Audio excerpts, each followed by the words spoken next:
Yo, just a quick tutorial video on how to set up BaseBot. I'll give you a login and a password. Up the top left, you'll see how-to page, and there's instructions for Bybit and Phemex.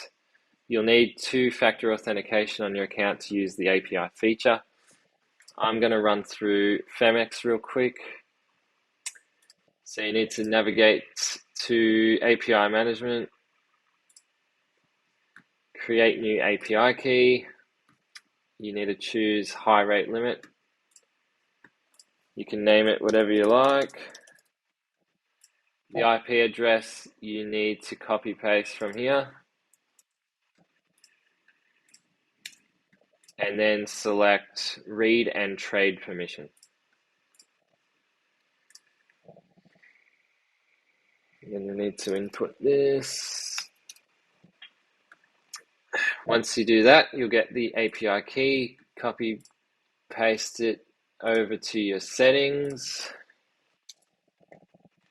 And the secret key needs to go in here. And then you have to click save. And that's all linked up now. Cheers.